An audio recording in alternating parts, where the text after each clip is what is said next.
Nag-i-scout ako ng team noon. Ini-scout ko yung Cignal Ultra. Ginagamit nila. Disnaya, ginagamit niya palagi. Now, if lumabas yun dito, it can be a surprise pick against Bren. Oh, for sure. We have the draft. Yes, Butters, you want to say something? Actually, medyo surprised nga ako na nauna pa mapili yung Hanzo. Kaysa Kadita. True. So, kumbaga kasi sa ating meta ngayon, more on team fight tayo. And Oriented, I don't really think that Hanzo is more on team fight. I think Kadita is more leaned on that side. Okay. Now, Minsitara naman, and katulad ng sinabi dito, is the Grak. Parang Zendex, Grak na binan nila. But dahil nga naman itong mga to, like the Harry and possibly the Kimi, ano yung mga contested topics for Bren and for Cignal Ultra? Because Bren will get first pick, 2 picks naman para Cignal Ultra. What do you think? Definitely Kaya and Cho. So, Kaya and Cho. Both support duos ng magkabilang team ay talagang focus dito sa mga heroes na to. So without the Grok, D has no choice but to rely on getting the Cho. Pero for sure, Bren Esports has a high chance of stealing that away from him. Yeah, so pwede nilang iban dito. Basically, pwede nilang iban yung Chu, pwede nilang iban yung Kimi. There's a lot of stuff that they can ban. Pinag-iisipan nila to ngayon. But for me, ipinan nila yung Kimi. Kung first pick yung Chu dito ng Bren Esports, and there go, Lolita will be banned. So pwede i-first pick dito yung Kimi, like I said, pinakamalakas. Then pwede dito sila, yung Cignal Ultra mag-pick ng Chu. Okay. And then yung last tank, i-late pick na nila yon. Okay. Parang show muna and then get a core na pwede sumagot dito sa Kimi, for example. Pwede nila makakita. Okay. So maybe ang pwede nila gawin is yung Cho is para may AD muna and then meron sila Kaya as their tank. Tapos tsaka sila pumili ng last tank for themselves. Pero still pretty open para Cignal Ultra. For Bren Esports, ano naman yung kanilang mga picks for core this time? What do you think? I think probably an Akai would be good. And seeing the Alice right now for UG, that is a good zone out hero para kay Kimi dito. Okay. Ang inaabang ko na lang dito yung kay Rebo, which is probably going to be the Nana and the Selena. Oh, baka Hover lang. Tamang hover lang. Up. Napapangiti.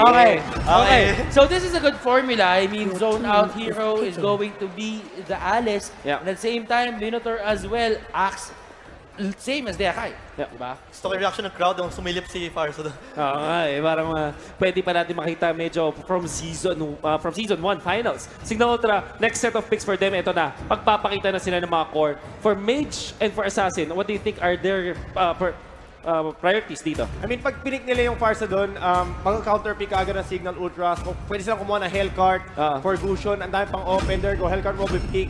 So, dito wala nang pag-asa yung Farsa. I mean, I love to see it. Farsa. Ginamit nila sa MPL Season 1. Ginamit nila sa MSC. Farsa, champion for UG. But then, it's impossible para sa Hellcart. Yeah. Kailangan nila kumuha dito ng mas maganda pang pick. Maybe a Claude is good. Tingnan na lang natin. I mean, yung Gusion din. Yung Gusion is also available.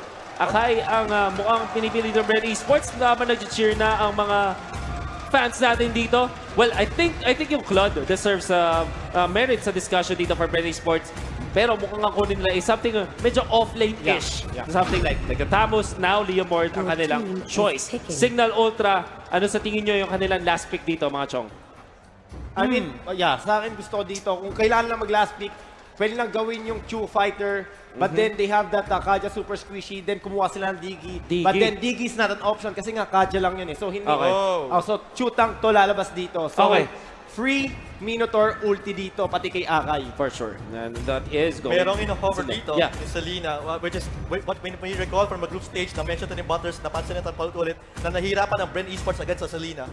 Yeah, and kapag kinuha nila yung Selena dito, this doesn't really mean na wala silang tank. Ang pinapakita lang na Cignal Ultra dito na hindi namin kailangan lumaban ng harapan sa inyo. Kailangan lang namin magpatama ng Abyssal Arrow. And it could be well for the good. Now, you have the draft, ladies and gentlemen, on Bren Esports. Nag-close out nila with Leomord, while Cignal Ultra, Selena, and a Tank Cho with Kaya. Ano ang inyong mga predictions? I want to know your predictions. Let's start with Butters.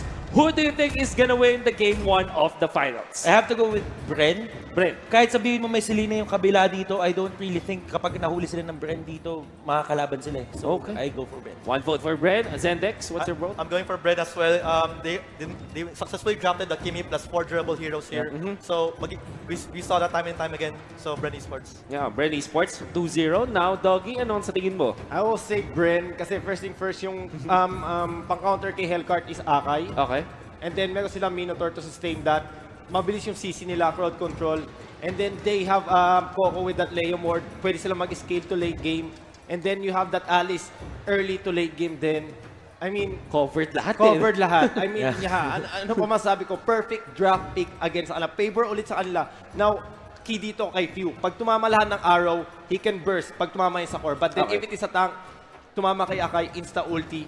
Yeah. Yeah. So parang meron pa rin namang win condition, as you're saying, ang Cignal Ultra. But it is 3-0 clean sweep para sa ating panel 4, Bren Esports. Let's see what Manjin and Shinbo thinks about it. Take the floor, guys. Mga ka-ML, live from Ayala Mall Circuit, Makati City. This is the Mobile Legends Bang Professional League Grand Finals. At kami ang inyong magiging shoutcaster. I am Shipu with a 1 for an I. At ako naman si Manjin at kami ang Magic Tandem. Para dito sa ating Best of 5 series. The very best players of Mobile Legends of Philippines. Bren Esports versus Cignal Ultra. Huwag na natin Patagalin. patagalin tayo. Sumugod na Sa The Land of Dawn. Let's go, paring Shinbu. Parang nag-rematch lang. Back to back to back to back to back. Lahat na ng tupak na meron dito, paring Shin. Balik na balik. Maraming salamat sa lahat ng nanonood ngayon dito. It's time, showtime. Si Pain ang gagamit ng Minotaur. Si Ribu ang gagamit ng Alice. Yuji as the Kimi, Hayes as the Akai, and si Coco naman bilang ang Humor, pare. Para naman sa red side, pulang-pula, Cignal Ultra, Yahoo for the Hellcourt Text on this Kaya, Disanya na Kagura, D for the Cho, and Few for this Selena. Ngayon lang ulit lumabas yung Selena sa ating game. Pinag-uusapan ng mga panelists natin to. Selena nga ba ang weakness, pare koy, ng Bren Esports? Yun Kung na nga. hindi nyo na itatanong sa lahat ng mga naging talo ng Bren Esports, sa Archangel Onage, sa Finesse Solid, laging may Selena because of that Abyssal Arrow skill na after matamaan ng 5 segundo, pwede nang mag-go, paring Shield. First blood. Usapang team fight dito, malaki ang lamang ng mga membro ng Bren Esports. Pero iba ang kwento natin dahil naging 1-1 kaagad after the first blood. Dahil kiniin ba members ng Cignal Ultra, may piso pa kayang makukuha. Hindi, 1,000 pounder pala yun si Hayes. 1:1, napakainit. 22 ang lamang pero hindi pa pala tapos. Hindi pa. Dahil yung Soul Eater, kitang-kita mo naman, kakasabi lang natin. It's up to Pew para dito sa Cignal Ultra, pero sa Bren Esports naman, present dyan yung hero ni Yuji, which is si Kimi. Si Kimi, pre. Si Kimi na naman, pre. Pag-usapang Season 2 playoffs, no? All has been successful in using this Kimi. Parang 2 beses lang yata natin nakita to natalo. Napaka-balance. The ultimate Armalite technique. Nitong hero na to, Turtle mga resurrecting kaibigan, soon. very interesting outcome nitong laban natin kasi nagkaroon tayo ng engagements on both sides of the map. Correct, Usually, makikita mo itong mga teams na to, team fight kagad ang kukunin nila with 4 members at the least. At yun na nga yung sinasabi natin na nakakainis na nag-connect. Abyssal Arrow on to Pain. Abyssal Arrow on to Pain, pero makikita natin na medyo madedelay na yung item ni Rebo dito for sure because of that 0-2. Kailangan lang i-make sure ng Cignal Ultra yung aggression nila ay tuloy-tuloy kalaban yung Bren Esports, pare. And tingnan mo yung pump fake na ginagawa ni D and ni Pew. Meanwhile, in the top lane, figure out si Coco. Na-burn yung flicker ni Coco, mga kaibigan, malaking kawalan yon. And of course, that is the signal for the Ultra to take this turtle, ladies and gentlemen. Got 3 members. 3 members nga ba? Yeah, invested. On the Kumpara ko din ang turtle. Bagong. Oo, tama. Si Gong Bagong, nakuha na dito ni Disenya. Kakaiba to dahil kaka-level 4 lang ni Coco and ni Pain, ladies and gentlemen. Usually, pag pro player ka, 1 minute 40 seconds, nagpo-4 na yung mga yan. So, ibig sabihin, medyo na-delay sila. Eto na ang knockback na ginagawa dito. Pero sa bandang taas, naka-isa. Meanwhile, Nakakuha ng isa, mga kaibigan, pero ang kwento natin, nasa baba, Ribo! Sabi nga ni Yahoo, mamaya ka sa akin kanina! Pero Kanina ka pa! nakakuha nga, ICD! Oh. Ginati naman para kay Hayes! 2-4-1 pa rin sa ating screen and Cignal Ultra takes control dito sa may bottom lane. Tuloy-tuloy ang aggression, pare ko. Siyempre, with that kaya pick one way to defeat Bren Esports. Umpisahan nyo ng suntukan kagad. Wala nang tingin-tingin, wala nang amba-amba. Sapak agad, left jab, right jab, uppercut. Yapi, Hop! kung pwede ka sumipa sa boxing, sipain mo na rin mga kaibigan. Of course, bring in the pain. Captain Pain, nasa naman ang pagbibigay. El Capitan! Ng Cignal. El Capitan! El Capitan is down! Tapos sundan mo pa ng mage stand yan! And that's gonna be UG. 2 members block out mula sa Bren Esports. Grabe, tuloy-tuloy ang pambubusabos dito ng Cignal Ultra. Hindi pa nagkukol yung referee. Amen. Sinapak na agad nila. 3 minutes in, and this is how you control Bren Esports. Wag na wag mong ibibigay sa kanila yung 2-minute advantage na yan para, and knowing na si Coco medyo na delay. 4 minutes na tayo, dapat pwede nang magkaroon ng mga core item at mukhang malapit na para sa Cignal Ultra, pare Malapit ko. na, mga kaibigan. I'm actually looking forward kung meron ng ice cream magkaya na mabubuo dito si UG, pero he's actually making that build for the Blade of Despair because of Despair, multiple Legion Swords para dito sa Teka, nilabas ang kabayo dito. Fresh from Santa Ana at sinapak! Wala nang karera Wala sa nang Makati karera sa Circuit. Makati Circuit. Namaalam yung barbell ni Leomord, mga Mas kaibigan. masakit ang sipa. Siyempre, dito ni D against kay Barbiel. Isa na lang pare ko. parang napaka-inherent no, nung kumbaga nag-agree tayong lahat na lahat tayo ng kahinaan mula sa Bren Esports. At yun nga, lahat tayo nag-agree na unahan mo sila. Unahan mo sila. Uunahan mo sila. Unahan mo sila. Uunahan mo sila. Yun Lalo lang. pa kung meron kang Selena din dito. Oo Yun na naman. nga, Abyssal Arrow. Maka -1 ka lang. Maka -1. Pag tinamaan ka kasi ng Abyssal Arrow ni Pew, 5 segundo, pwede ka mag-altab, pwede ka mag-message. Pwede ka mag-status, Pwede pwede, ka kang mag-status, manood ng streamer oo. ng Mobile Legends, magsawa ka, ang dami mong magagawa Ang dami mong sa magagawa. sobrang tagal nung crowd control. Kaya namin sinasabihan kasi kada segundo ay importante sa paglalaro ng Mobile Legends. Yung 0.1 seconds na yun, pwede kayong matalo, boy. Very interesting Oo. talagang items coming in from UG. He's still entering this one. Ay, Very naku confident. POD pa naman yung kanyang inactivate mismo. Tapos yung Turtle down dito. Pero nako, eto na ang kabayo ni Paring Coco. Yan, digidig. Habang bumabaril si UG. Missile mo, bes! Nakaisa pa si Kuya Coco dito, pero pinagsisipa-sipa siya ni Kuya D. Napaka-ironic naman yun. Kabayong pinagsisipapan naman. Coco ay napitas. Uy, ginawa buko siya. Hindi. Buhay pa rin, mga kaibigan. Coco was able to walk away on this one. Pero tumatakbo na si Kuya Tets. Takbo, pero hindi. Lumilipad pala siya. Lipad habang may ere. Tinamahan siya dito ng missile, pero Mamba out for Cignal Ultra. At ang ating estado pa yun ay 4-9, mga kaibigan. Nakalamang na 2-1 dito ang Bren Esports. Doon sa engagement dyan sa may Turtle. Nakabawi na dito si Kuya Coco natin. 2-2-2 ang kanyang score. So medyo balance na. Ay, naku po.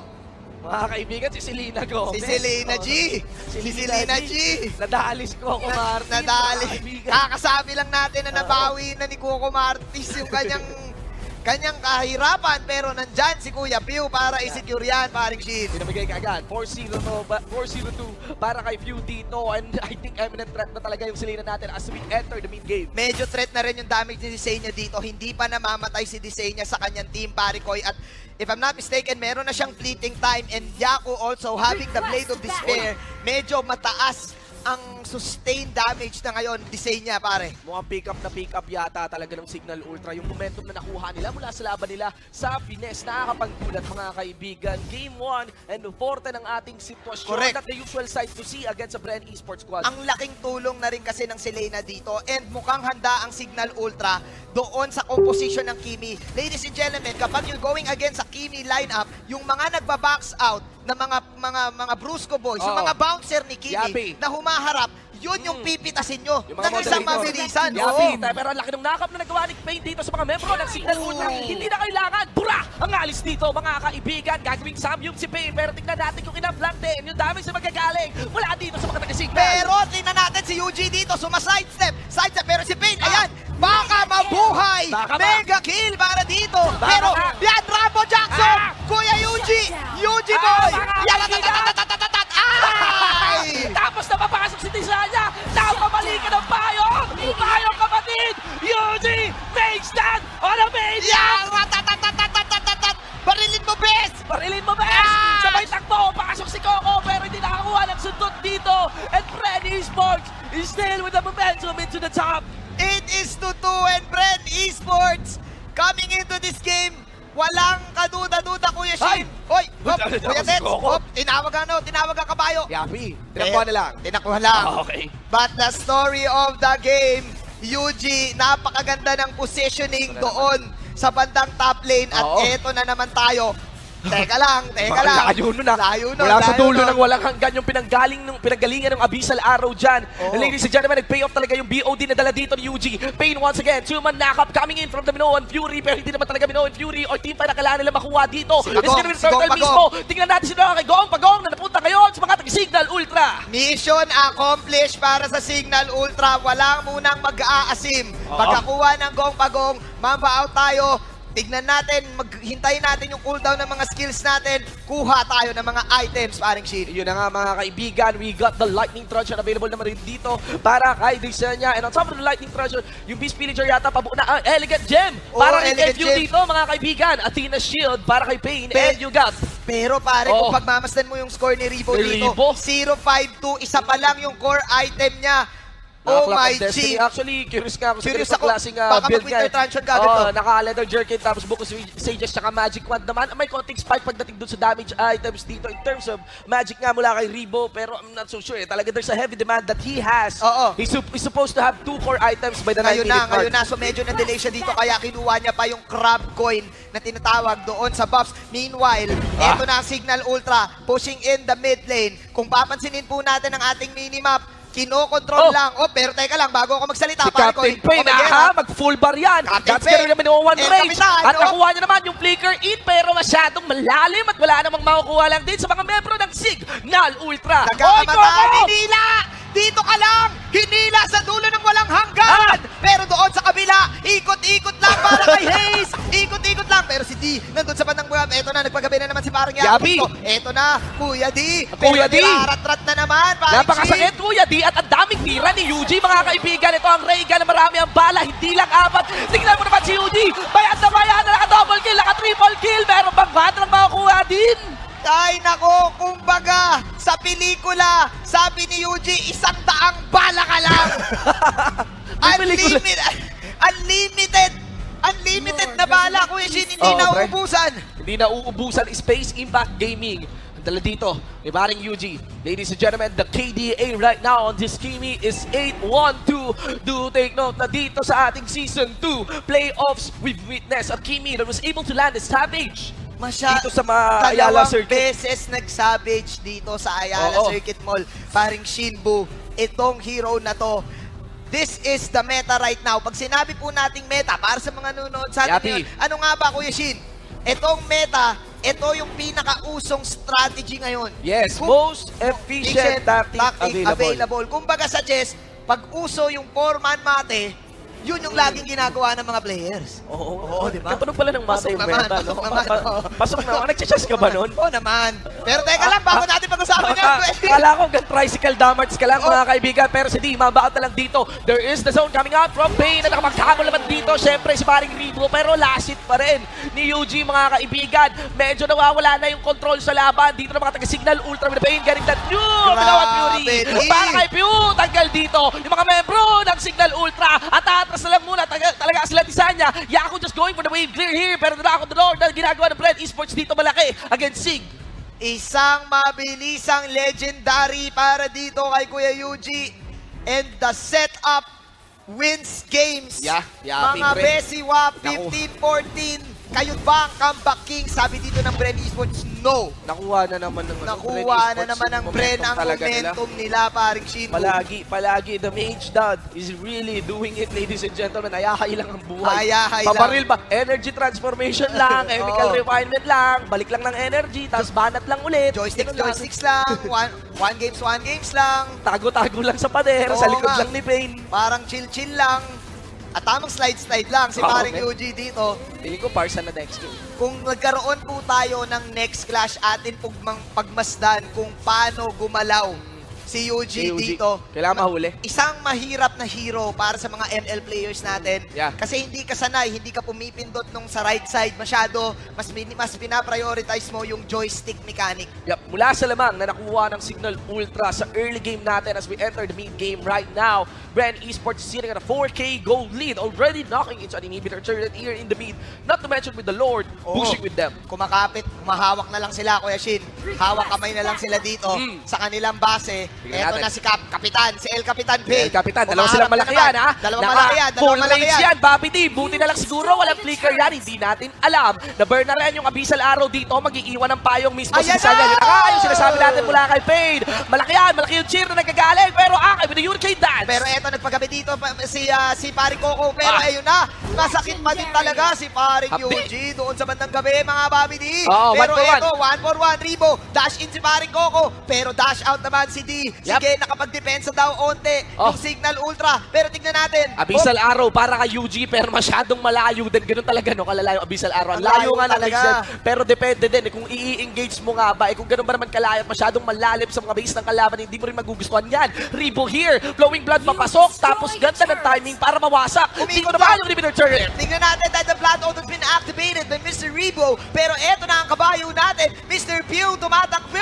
Pero ayun, Kuya Yuji na naman and the Coco. Bren and Company. Tuloy-tuloy na lang ang pambubugbog. Hindi natin dito nakikita sa yung dead base. timers dito, pero buhay pa rin si Disanya. Yako na nagpagabi na. Pwede yang kumalmok. Malaki ang bawi ngayon, mga kaibigan. Simbang gabi. Ang kanyang ginagawa kahit tapos na. Ang ating Pasko, mga kaibigan. Umalis kayo dito! Sabi ng Cignal Ultra. Depensang Marino para sa Cignal Ultra.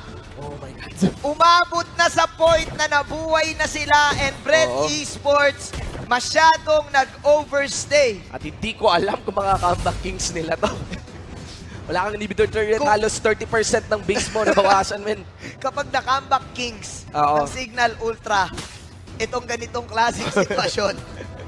Diba? Sa kanila lahat ng TV channel. Kanila lahat ng TV channel. Oo. Hindi na rin din sila si Comeback Kings. Comeback Lords na Comeback sila. Lords na sila. Comeback Lords Kung na sila. makapak mo to, sobrang hirap, mga kaibigan. You can actually see the item check here. There is a ray of hope coming in from the likes of Yaku with 5 core items built. Kasama syempre yung boots dito. Hindi natin alam kung ano mabubuo dito mula sa physical attack dagger na. Nag-Legion Sword. So malaking damage spike din yan, mga kaibigan. Fleeting time also available towards stats. And of course, steady pa rin naman yung growth ng item dito ng mga taga-Bren. Wala na tayong, ito na po yung point ng laro na wala na tayong pakialam sa nangyari sa early game kanina kay na Pew dahil lahat na sila ay may items.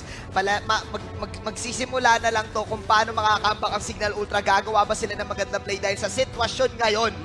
Sa sobrang hirap ng sitwasyon nila, parang isang buong araw bumagsak sila sa thesis, napako sila sa pako, isang bad day, paano ka makakambak sa ganon, parang shit? Nawalan ka ng New Year. Nawalan ka ng New Year.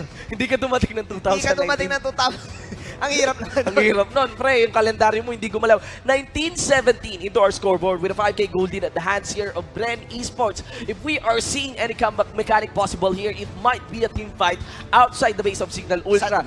Medyo hindi na nila afford na makipaglaban sa may mismong base nila, ha? Dahil wala na silang inhibitor turret. At ang hirap na rin nito dahil po yung mga minion waves, lahat ay pumapabor na sa Bren Esports. At ayan na, lumabas na. Si Luminous Si Lord. Luminous Lord, Level level 2 Lord, na kayang-kaya kunin kagad ng Bren Esports. Ngayon pa nga lang nabuo yung Lightning Truncheon Ni Rebo, no? So medyo behind pa nga si Rebo in terms of itemizations dito. Or very interesting siguro, Pel. Prioritize yung Clock of Destiny. Wala na ka-intro-intro. Ginawa ka agad debate dito. Ang ganda ng pasok na wala pa naman yung Kagura. Bigla-bura na rin yung ating show, mga kaibigan, na tatlo na lang ang natitira sa mga membro ng Cignal Ultra. At mukhang tapos na ata ang laban. 1v1 with the Great One. Coco versus Yaku. The Kabayo versus the Kalmot. DPS hindi tumama dito. At si Let's na ata ang may iwan. Buhay pa din si Coco natin. TPS, True Brown Style forever. My God, guys, ladies and gentlemen, si Yuji bumabanat-banat pa ng konti. Pero with the minion waves knocking into the base, tapos they have all their heroes in. Ladies and gentlemen, this game 1 will go to Bren Esports. Proving once again na Bren lang ang malakas. Well, game 1. We got game 1. Pero game 1 pa lang. Game 1 pa lang. Sa best of 5 natin. Wow. Medyo close game. Oh. Sumubok ang Cignal Ultra. But again, ang kalakasan, ladies and gentlemen, ng Bren Esports, mid-game, early game, mid-game, late game. Alam mo yung Experience-wise, alam nila kung paano kontrolin ang mapa. Kabisado nila kapag kunyari, lugi sila sa bottom lane, let's take the top lane, let's take the mid lane. Ang weird sa Bren, no? Pwede mo naman lamangan yung Bren. Pero pag binigyan mo ng bawi yung Bren, bawing-bawi, man. Bawi-bawi. Bawing-bawi. Bawi, ma. Bawi. Well, tingnan natin, game 1 pa lang naman yon. Oo, game 1 pa lang.